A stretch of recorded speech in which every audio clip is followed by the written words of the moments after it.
Hello, I am Lauren Stovall, and I am a certified prevention specialist with the National Council on Alcoholism and Drug Dependency. I am also a Life Support Services Navigator, which is a new federally funded prevention program within NCADD. And I welcome you to the presentation that is called The Necessity of HIV Screening and Treatment Referrals. This is going to be information and insight for all healthcare professionals. This presentation was created by the Life Support Services Program, again, which is a program of the National Council on Alcoholism and Drug Dependence for the greater Detroit area.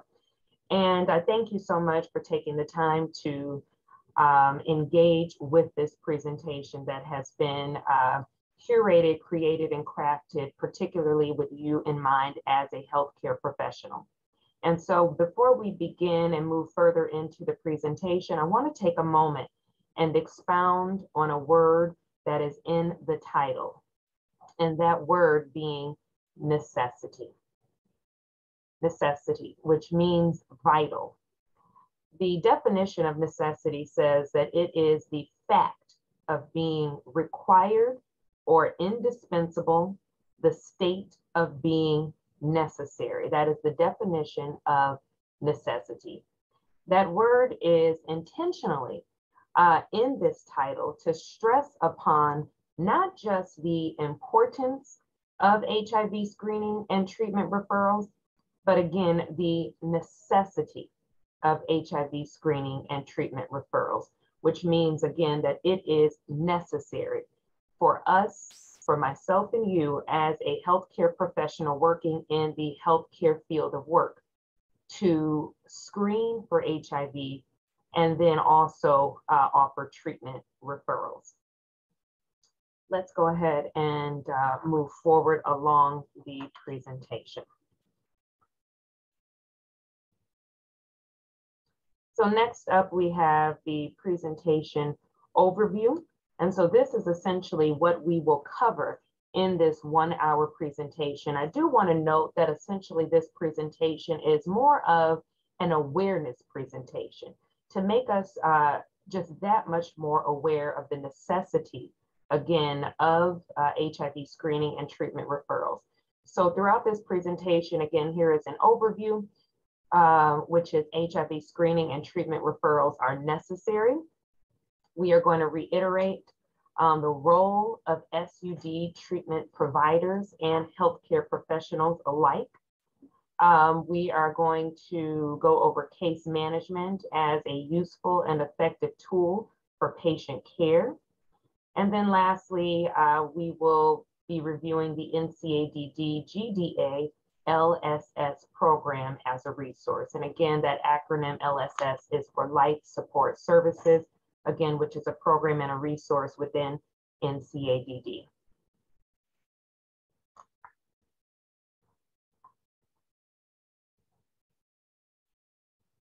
Next up, we have the presentation objectives.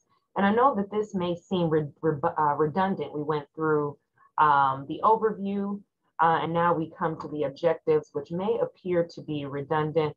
However, these are the goals that are to be achieved in this presentation. And essentially, these items are the key takeaways that we hope that you will take with you from this presentation. And so by the end of this presentation, we are confident that you will have an understanding of the necessity of HIV screenings and treatment referrals, as well as the vital role that you play as a healthcare professional, and also an understanding of case management importance and the implementation of case management.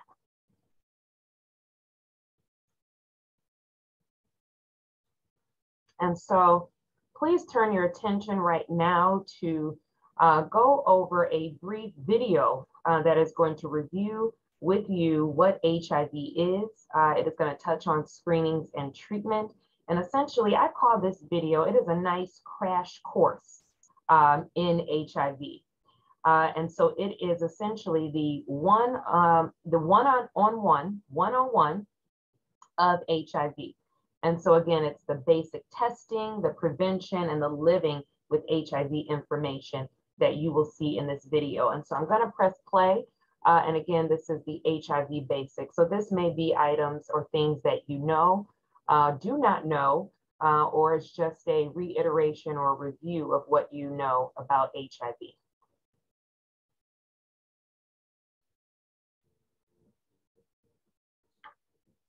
HIV is a virus that attacks a person's immune system. Most people get HIV through anal or vaginal sex, or by sharing needles and other drug injection equipment with a person who has HIV. HIV can also be passed by a pregnant woman to a baby during pregnancy, childbirth, or later through breastfeeding. Without treatment, HIV can make a person very sick or even cause death. The only way to know if you have HIV is to get tested. Knowing your status can help you make healthy decisions. To prevent getting HIV, take medicine called PrEP if you're at high risk. Always use condoms or clean needles, never share needles, or choose not to have sex or inject drugs. If you have HIV, get in care and take HIV medicine as prescribed. With the right medical care, you can live a long, healthy life and prevent transmission to others.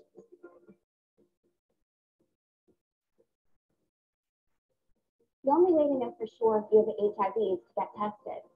Everyone ages 13 to 64 should get tested for HIV at least once in their lifetime. If you have certain risk factors, you should get tested more often. For example, if you've had more than one sex partner or your sex partner has had more than one partner since your last HIV test, you should get tested again. If you continue to inject drugs and share needles or drug injection equipment, you should get tested at least once a year. If you're a sexually active gay or bisexual man, you should think about getting tested every 3 to 6 months. Testing can be quick and easy.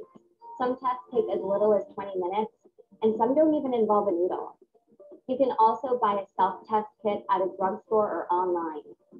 To find a testing site near you, visit gettested.cdc.gov.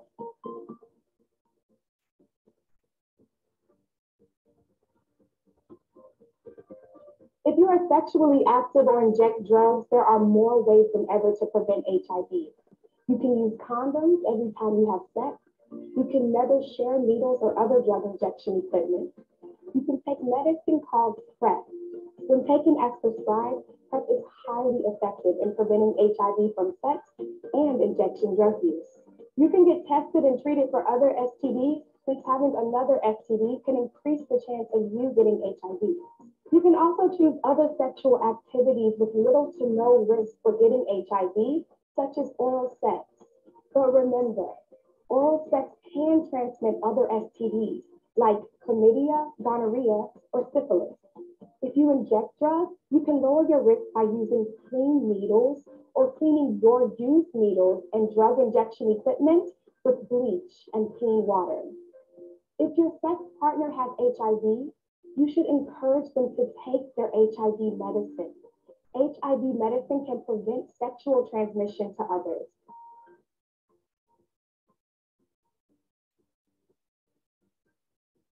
PrEP, or pre-exposure prophylaxis, is a medicine that can prevent HIV. PrEP is for people who are HIV negative and at risk of getting HIV.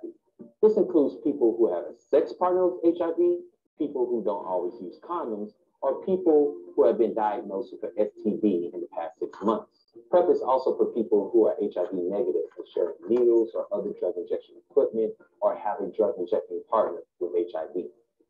PrEP is highly effective for preventing HIV through sex or injection drug use. PrEP does not protect against other sexually transmitted diseases. Only condoms can protect against STDs such as syphilis or gonorrhea. Visit your healthcare provider to see if PrEP is right for you. If you decide to take PrEP, you'll need to take it every day, or it's prescribed by your healthcare provider.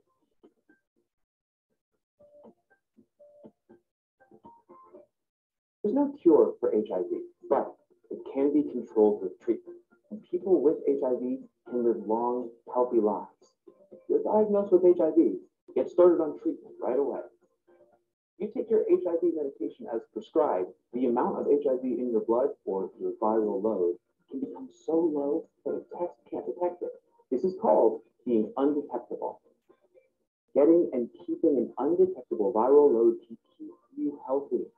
Also, it means you effectively have no risk of transmitting HIV to a partner through sex.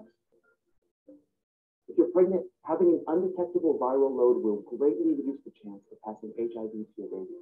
It's important to tell your partner that you have HIV.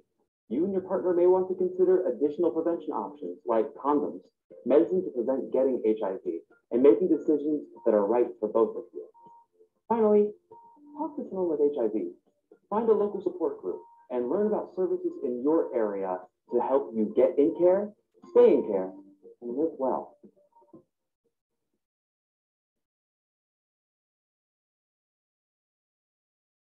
So again, that was a brief presentation or video recording entitled The HIV Basics. It is my hope that that was helpful for you. For those of us who may not be familiar with HIV, this was essentially a crash course on HIV. I want to add a bit of a caveat to really tailor it to Wayne County, which is where our organization is, as well as just the Detroit area in general. And I want to share with you all the prevalence of HIV. And so the prevalence of HIV disproportionately affects young African-American Detroiters by 56% of those affected by HIV in Michigan are African-American. Of the 18,650 people who have HIV in Michigan, 11,950 of those individuals live in Detroit. Nearly 3/4 of all new HIV cases among young adults live in Detroit. Teens newly diagnosed with HIV are more likely to be African American and make up 7% of the infection cases. According to the Michigan Department of Health and Human Services, 27% of HIV positive are not receiving HIV treatment. These individuals need SUD treatment and HIV treatment and contribute to the HIV epidemic. So I thought it important just to share a bit of those numbers and statistics as it relates particularly to Michigan. And let me proceed here. So now what? That's a good question. I'm so glad that you asked. I know you're wondering after we've seen the HIV basics receive some statistical information. I know you're wondering, so now what? Now you have the basics. What do you do with all of this information? And that's an important question as you receive information of any kind, is now what do I do with this information now that I know something? And so we have the knowledge about the virus. And so I pose the question, what can you do as a healthcare professional to best serve the patient? And so I want to focus right here on that word serve. What is it that we can do after we receive information like that, working in the healthcare field? We can serve. I love that word serve because what it suggests is that we are of assistance. We are offering up something to someone else. Isn't that just what we are called to do when we work as a healthcare professional in the healthcare field? We are to serve. So that word should not be alarming or shocking, but I hope that it resonates within us that that is our obligation and that is our responsibility to serve the patient. And so that is what we are called to do when working as a healthcare professional. We do what is best to provide care to the patient or to the client. So as an SUD treatment provider or just an overall healthcare professional, you have a responsibility to those whom you serve. And so this is where we're honing in again on the necessity of HIV screening and treatment referrals. When we know what we know about HIV, and when we know the statistics of when people are newly diagnosed, that they are not receiving care, that they are just living and sitting with this knowledge that they've just received, or newness of information of receiving a diagnosis of HIV, and they don't know what to do. They don't know what direction to go. We as a healthcare professional have an obligation and a duty to serve them. And so we serve them by the information that we know, the knowledge that we have, and we serve them and guide them and lead them into a direction where they can live a sustaining and a well, and even a healthy life with a virus such as HIV. I want to share with you this quote. I think is very fitting, and I think it's beautiful to consider. It says, "Some heroes don't wear capes. We call them healthcare professionals." So it is correlating a hero to a healthcare professional. This phrase completely holds true and emphasizes your role and thus your responsibility as a healthcare professional.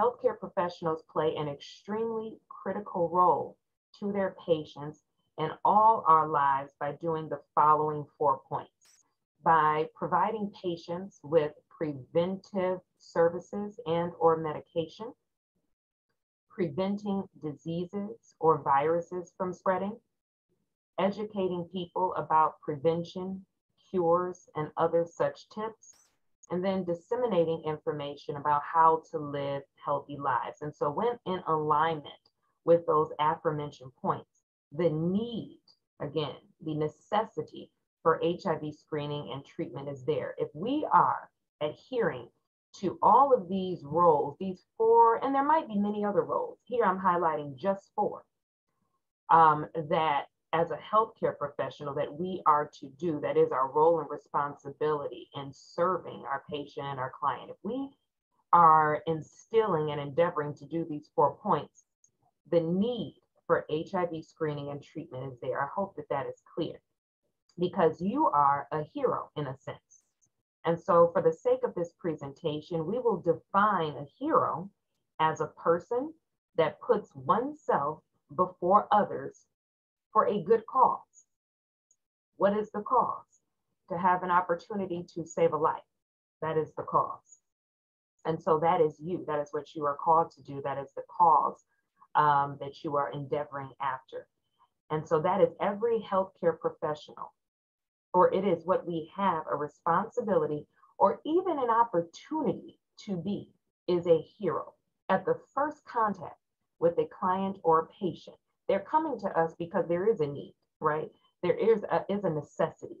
And they are coming to us because they believe that we can be of service to them. And so at the onset of meeting with a patient and a client, we have an opportunity and a responsibility to be of service and assistance to them. As a healthcare provider, you are providing care. As a professional, you are of service to treat the patient in the best way possible, providing all options and ways of care. And so what we're looking at here on this slide is 4 bullets, just 4, that outline the specific duty and responsibility of a healthcare professional. In the next 4 slides, we are going to take a closer look at these 4 distinct responsibilities and roles. And so what we are going to essentially propose in the next 4 slides is that SUD treatment programs need to be well equipped to provide HIV screening, testing, treatment, referrals, counseling, and then also linking to HIV care providers. So let's take a closer look again at these 4 responsibilities. I'm going to reiterate them again so that we're all on the same page. The first bullet here is providing patients with preventive services and or medication. Next bullet is preventing diseases or viruses from spreading. The third point is educating people about prevention, cures, and other such tips. And then the fourth and final, but again, there can be many more, is disseminating information about how to live healthy lives. So let's take a closer look at each of these points. So again, the first point, and on each of these 4 slides, you'll see kind of the theme in the title, Prevention to Treatment of HIV SUD. So we're taking prevention and we're turning it also into how we treat this, okay? And so the first bullet again is we will show, again, how to go from prevention to treatment of HIV SUD, and we'll talk about how to get from here to there in these next 4 slides. So you will see that theme at the top of each of these next 4 slides. And so again, the responsibility here is providing patients with preventive services and or medication. So what this entails, and so what we're going to do is look into action items. What do we do? How do we achieve this role and responsibility? We ask questions, right? We ask questions in an effort to garner who our patient is. We need to develop a relationship with our patient. We do that through asking questions. We do that through kind of probing and inquiring so that we can get to sometimes even the root.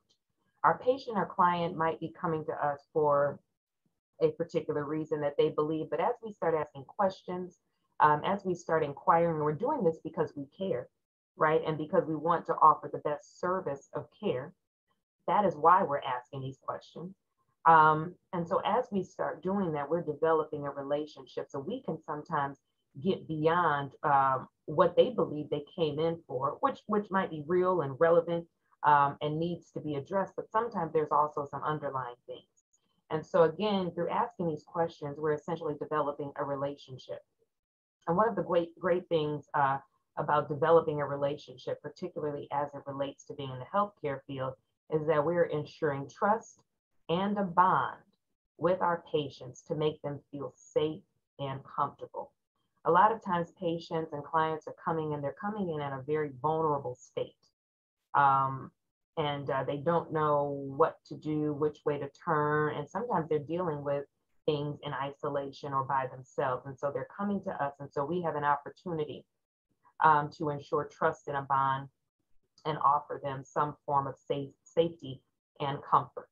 And so again, we're asking questions to get an understanding of who our patient is, and also to offer recommendations and suggestions, such as what this bullet point is to prevention services and or medical intervention.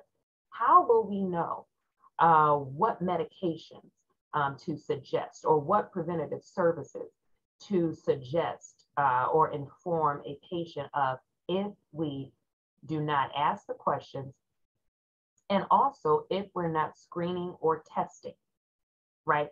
Because what the results of those screenings and testings is going to tell us which direction we need to go in prevention services, as well as in suggesting some medication. Okay. I want to offer up here also, the goal is primary prevention to reduce the onset of infection or the use of substances. And so I want to propose here 2 distinctions, which was helpful for me, and just something to keep in mind, that there is a primary HIV prevention. And what that does, primary HIV prevention reduces the incidence of transmission. So an example of that would be fewer people get HIV. But that's primary HIV prevention. Then there's secondary HIV prevention, which reduces the prevalence and the severity of the disease through early detection and prompt intervention. And so an example of this is fewer people with HIV progress to AIDS, right? So we're stopping the progression to AIDS. And so these are both important, but it shows a distinction in terms of the multiple pathways for HIV prevention. And let's move on to the next slide here.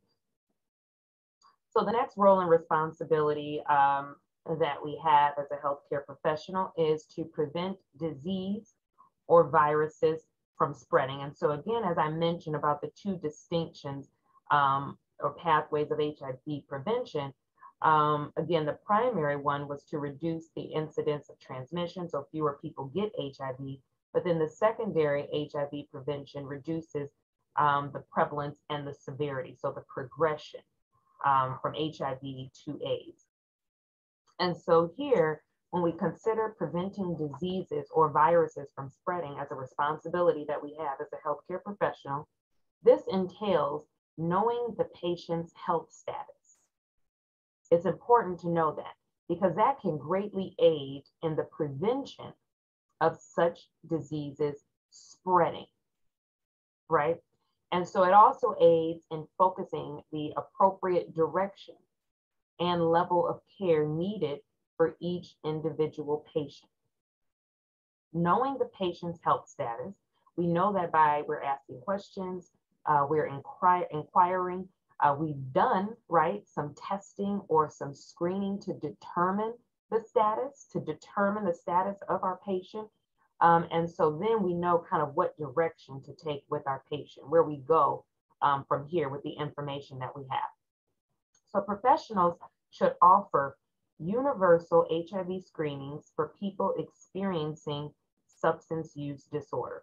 So what we'll get into also is kind of the correlation, as you might have saw in the HIV basics video, the correlation of HIV and SUD. And so again, SUD is substance use disorder. So if you know your patient or client has a substance use disorder, it is appropriate to offer an HIV screening and or testing. It is appropriate to do that.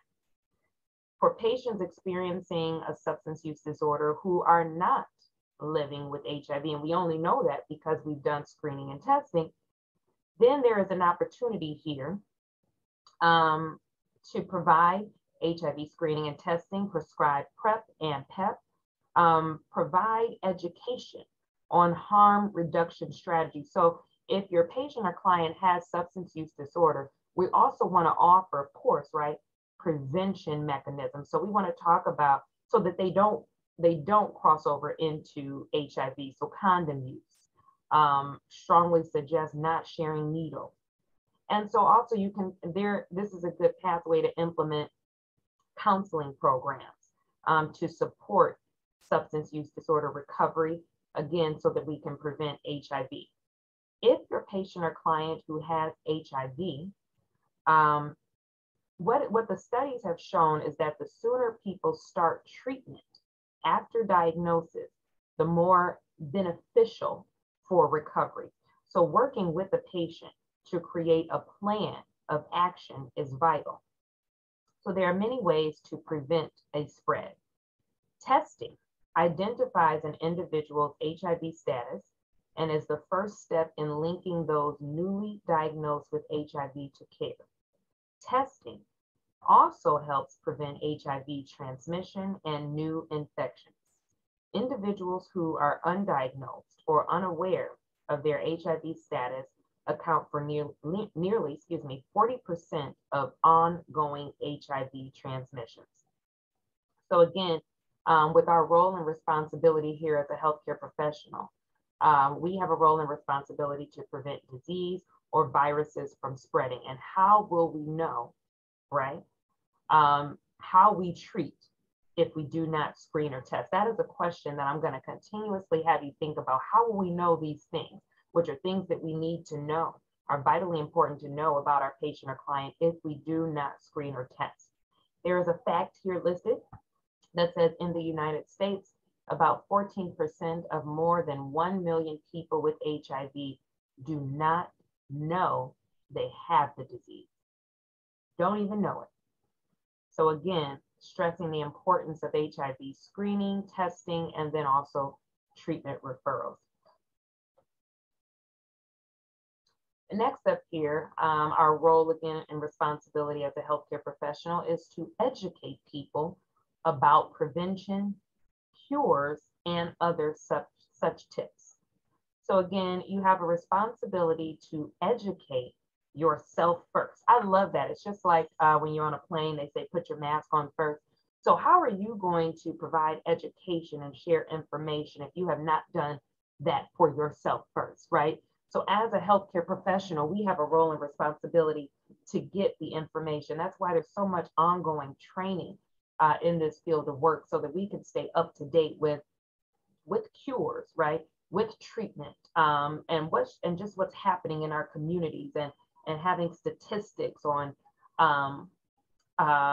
things, so that we can stay up to date and abreast, so that we can then take this information, right, apply it to our job, apply it to the work that we do, which entails sharing it to our patients and our clients. So again, you have a responsibility to educate yourself first. That's first. And continuously. The education is continuous in this field of work. In order to effectively provide prevention practices and harm reduction strategies, providers must receive continued education and training. And again, we know that.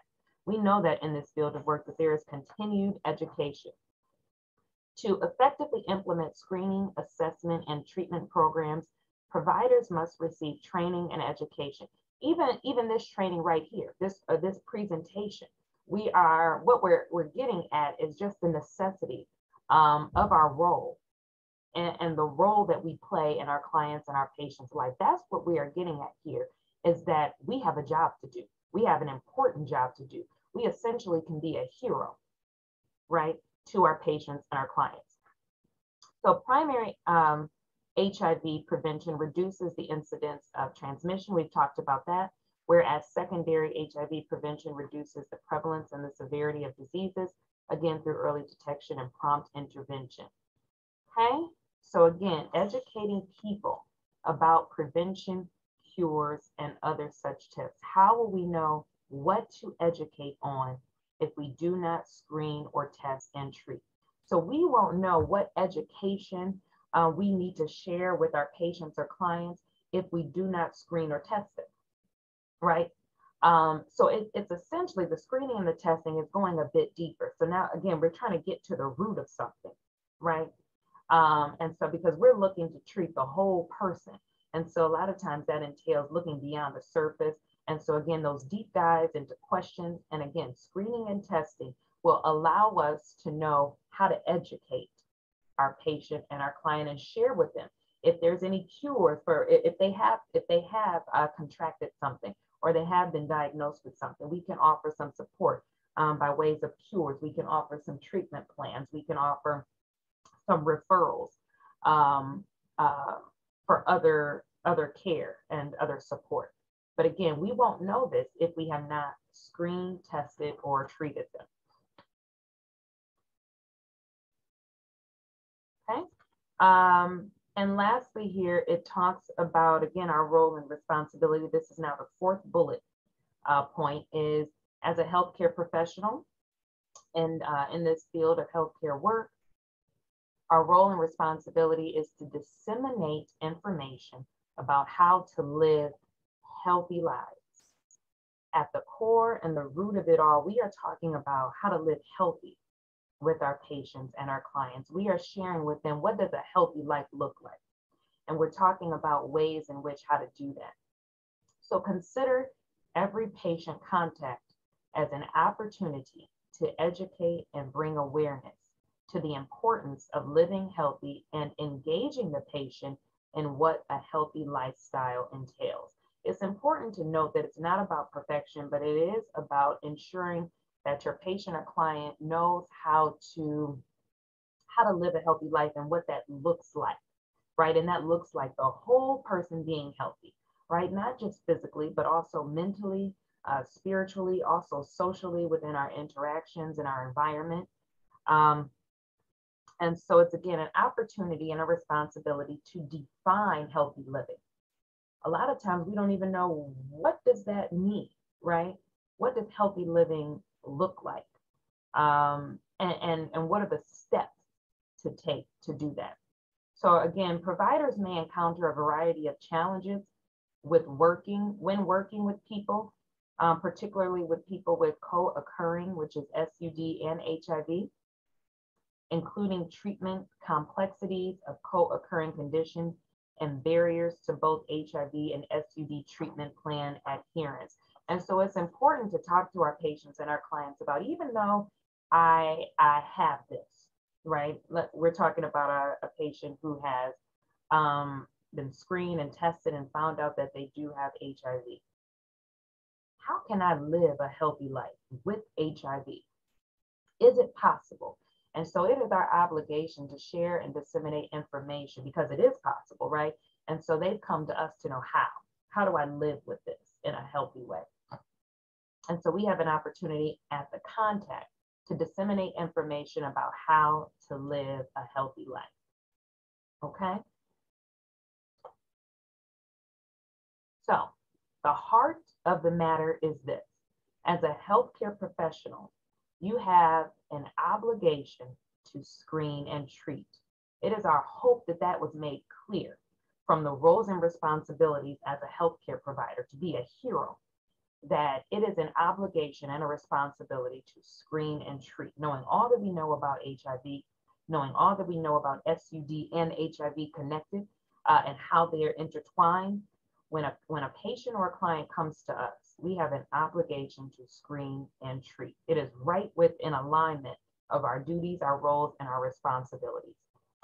So it's at the core of HIV screening and treatment referrals being necessary. It is in alignment with, again, our responsibilities and duties.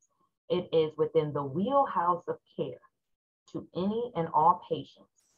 And so what we just went through were several things that we can do, action items that we can do to achieve this, okay? Moving on. Now let's talk about the use of case management. Okay, so case management has a goal of linking patients to care. That is the whole goal. It links a patient to care. And so this is the sequence. You screen for HIV, right? Because we've done that, that's our responsibility. And say we diagnose HIV. Now we want to progress through this sequence and link to care. And so they're showing two different pathways to do that.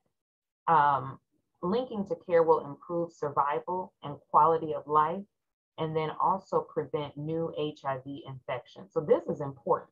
The linking to care is so important, but sometimes it's left right here, a diagnosis of HIV. We see that in the statistics that we saw in Michigan, that sometimes when there's a diagnosis of HIV, there's no linking to care, right? And so if there's no linking to care, there may be no improvement to survival and quality of life, and then we're not preventing new HIV infections from happening. And so let's take a closer look at that. Let me say this again. For individuals living with HIV and an SUD, case management can better facilitate coordinated care and service delivery. And so the term case management has been used to describe a wide range of interventions for a diverse number of populations.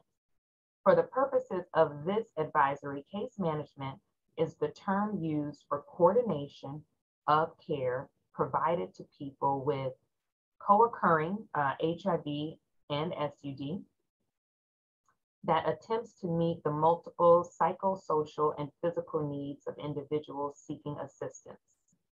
Healthcare professionals such as yourselves, okay, which is whether it's social work, patient navigators like myself, community health workers, peer navigators, they can all fill case management roles, okay? So let's take a closer look again at the use of case management. So case management as a care continuum, okay? So it's continuing the care. It's still within our wheelhouse. So HIV care continuum, the steps that people with HIV take from diagnosis to achieving and maintaining viral suppression. So again, let's look at this sequence here. We're diagnosed with HIV. We link to care. It's a great thing. We've received HIV medical care. We need to do that. This is where we're going. We are retained in care, so we need to stay there. That is continuous. And then we have an opportunity to achieve and maintain viral suppression. So this is why case management is important, because it does this, links to care. Because sometimes as a patient is diagnosed, they don't know what to do. They don't even know what care is available to them. So did you know that the best way to reduce new HIV infections is to ensure patients remain on treatment and become virally suppressed? The usual functions and activities associated with case management in substance abuse treatment engagement is helping orient the client to treatment. That entails goal planning and especially resource acquisition. A lot of times there are resources. So this is why it's so important as a healthcare professional that you have resources on hand ready to refer, right, the patient to. And let's see, especially resource acquisition. And a lot of these things are made more difficult in dealing with clients who have HIV. Because a lot of times, let's see, there's a dual stigma of being a person with both a drug abuse problem and HIV, the progressive and debilitating nature of the disease. So this is why it's more difficult in dealing with clients who have HIV or AIDS, okay? These are essentially some reasons. Let me see, I think this is what's gonna go next, okay? This is where we're going. I'm gonna fast forward a little bit. Why case management? Okay, we know that it links to care, right? And it gets us to achieve and maintain a viral suppression. But let's make it a little more plain. There is often a gap between diagnosis and getting care. And what case management does is it sits right in the gap. Again, sometimes we have a diagnosis, we need to get to care, right? But we don't know how to get to care. And so case management sits right in the middle of that gap. And it kind of leans or it lends itself to get the patient to care. Because what is in the gap? Again, we talked about before in this presentation, there's oftentimes underlying issues, right? And that's where we're going at with this as well. That sometimes there's underlying issues that cause a person who is newly diagnosed with HIV not to get linked to care.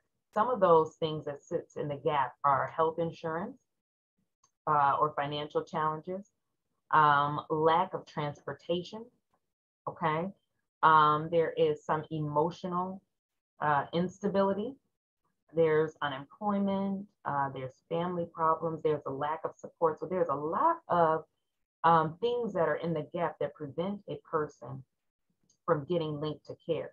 But as a case manager, using case management, we have an obligation to provide resources to help close that gap so that we can get that person who has been newly diagnosed with HIV linked to care. Case management is important to SUD and HIV. Population-driven programs are designed to respond to the unique needs. That's what these are. Unique needs of the client population they serve, such as substance users, homeless, youth, and prison inmates, provide scenarios that address the unique challenges. Case management focuses holistically, I love that, on each person, holistically on each person. So each client, each patient, whether they're newly diagnosed or not, that's what they might have in common, but they have unique needs. And so we're looking again at the whole person holistically. So that means, again, we've asked probing questions. We've gotten to find out what's in the gap that has stopped them from linking to care. And so that's what's beautiful about case management, is that we are essentially a bridge to get them to care. And so again, we're looking at each person uniquely, and we're recognizing the variety of factors that affect patients' ability to stay into treatment, to get care at all. Again, whether it's from transportation and nutrition to depression and family problems, case managers develop a comprehensive plan for each client that focuses on both psychological and clinical care. Okay, because addiction or substance use disorder affects so many facets of a person's life, a comprehensive continuum of services promotes recovery and enables the substance abuse client to fully integrate into society as a healthy, substance-free individual. So now let's take a closer look at case management and the style of it. And so this particular style that we recommend within NCADD Life Support Services is a strength-based approach. Now, this may be something that you are familiar with being in this field of work, but let's take a closer look at what is a strength-based approach.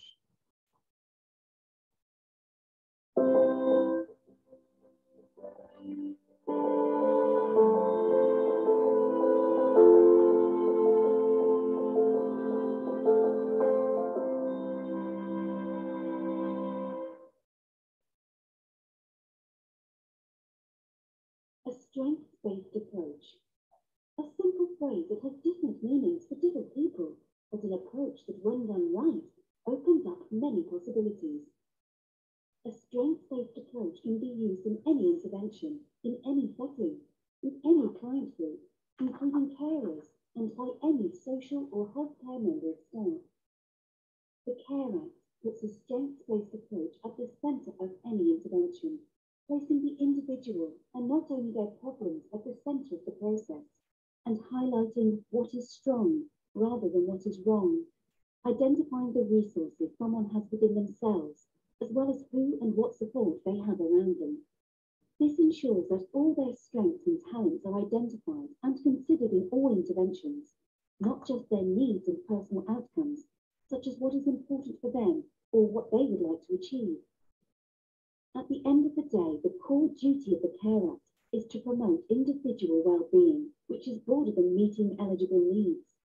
Interventions become holistic, person-centered, and outcomes-focused, which are key elements for a strengths-based approach and will result in better outcomes and lives for individuals. As individuals, we are all different, and the CARE Act recognizes this. As individuals, we have multiple skills, knowledge, talents, character traits, relationships, and abilities. Social care interventions should consider all of those rather than a one-size-fits-all based on the catch-all labels such as disability, dementia, or simply old. When we look beyond these labels, amazing potential is revealed. Anne is a 67-year-old woman who speaks 2 languages, has a wide knowledge of international affairs, politics, and environmental concerns. She speaks confidently, is very organized, reliable, and is witty. She loves interacting with people, learning, and teaching. Anne is not just an elderly, lonely person with hearing and sight loss who is finding it very difficult to manage around the house and unable to go out on her own. See what we just did there? We unfolded Anne. By asking the right questions and talking to Anne, we found out about her beyond her needs, illness, or impairment.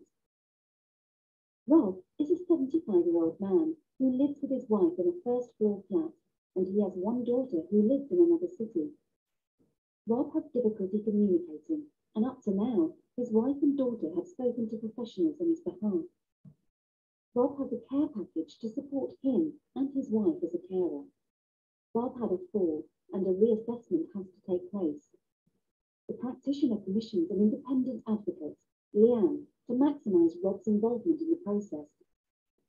During the conversation, we discovered that Rob loves being outdoors and is a very sociable person with apparent difficulty in expressing himself verbally, but he has many manual abilities. Does it sound familiar? And the unfolding of possibilities and strengths doesn't stop with the individual. Their many facets, needs, and talents can and do integrate with their wider world. Carers, friends, family, community, and professionals are all actual elements in their life texture and well-being. Through a strengths-based approach, we support the individual to identify their personal outcomes, their needs, and their strengths, including social and family networks and other universal resources available to them. We can then work together to identify how strengths, individual and community resources can support them to improve their lives. This may be, for example, the local council, their skills or knowledge, a friend, library, neighbour, health club, or a social group.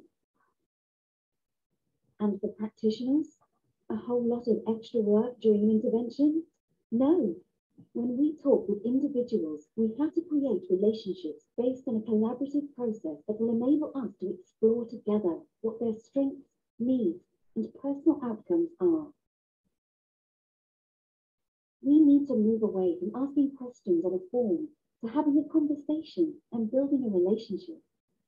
Move from what problems are you having preparing a meal or getting out of the house to what does a good day look like for you? It is generally not easy to identify one's strengths, and adults and carers can find it difficult. There are useful tools, for example, asking the right questions, strengths mapping, motivational interviewing, recovery model, 3 houses, and so on. These can support practitioners and individuals in identifying strengths. They are all different, and there isn't a one-size-fits-all, as individuals are different. Using these tools, people can discover assets and strengths they have or could have access to, and that may be through local facilities, professionals, or their own talents, or those of a friend or family member. Strengths and assets come in many shapes, sizes, and ages. When we, practitioners and individuals, work collaboratively, we open up that apparently simple circumstance of each individual and unfold a whole world of possibilities. So, what about Anne? The practitioner supported Anne to contact the nearby university. There are many overseas students there who need help with their English conversation skills, and now Anne is visited twice a week by students and really enjoys the company and the teaching. Anne now has something to look forward to, which helps increase her overall sense of well-being. And Rob, the strengths-based approach has helped to identify Rob's interests and knowledge in gardening. Rob lives in a flat with no garden, but his first-floor neighbour has a garden and doesn't know how to take care of it. So they agree to work on it together once a week or so, and Rob is delighted with this idea. His wife, who had not thought of this, is also very happy and will get a break on a weekly basis from her caring role.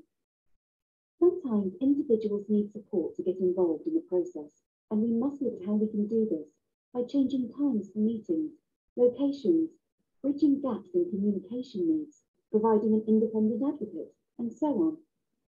So, when we take a strengths-based approach, we look at the wide array of skills and assets of and around the individual. We can involve and link with family, community, organisations, practitioners, local authorities, or facilities and services in working out the best way for their well-being to be promoted. And most important of all, we work together towards achieving the best possible lives and outcomes for individuals. A strengths-based approach, unfolding great lives and outcomes. I love that.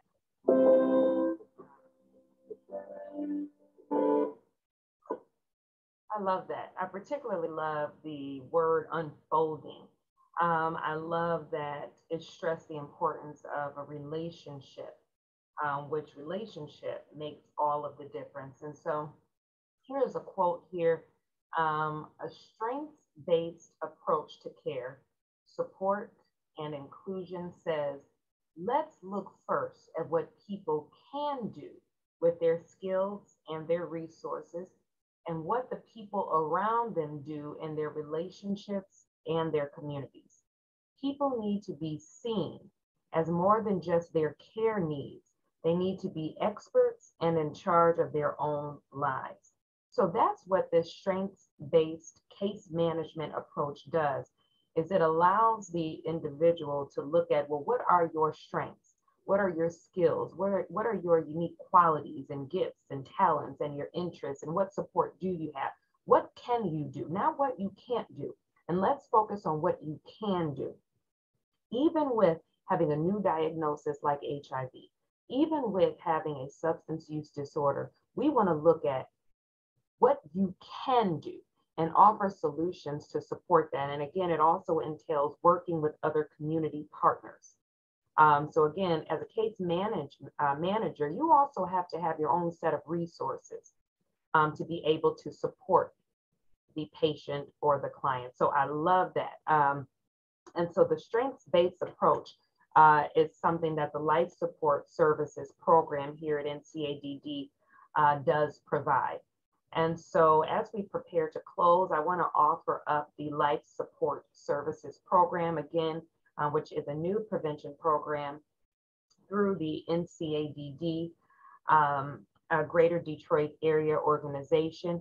Life Support LSS is a prevention program that targets African Americans, particularly due to the statistics that we're seeing in Detroit with African Americans, particularly the ages 16 through 24, and our focus is in Wayne County.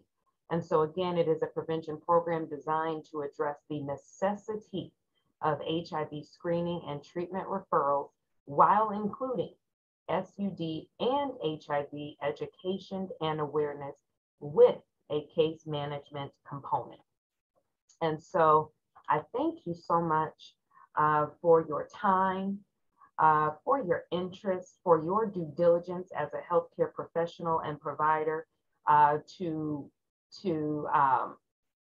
remind yourself that you are a hero, and to remind yourself that you are here to serve your patients and clients. If you want any more information on the NCADD Life Support Services program, or just the other prevention and treatment services that NCADD provides, you can always feel free to visit our website, which is ncADD-detroit.org. Again, I am Lauren Stovall. I am a certified prevention specialist here at NCADD, and I am a Life Support Services Navigator within the LSS program. I thank you so much. Be blessed, take care, and be well.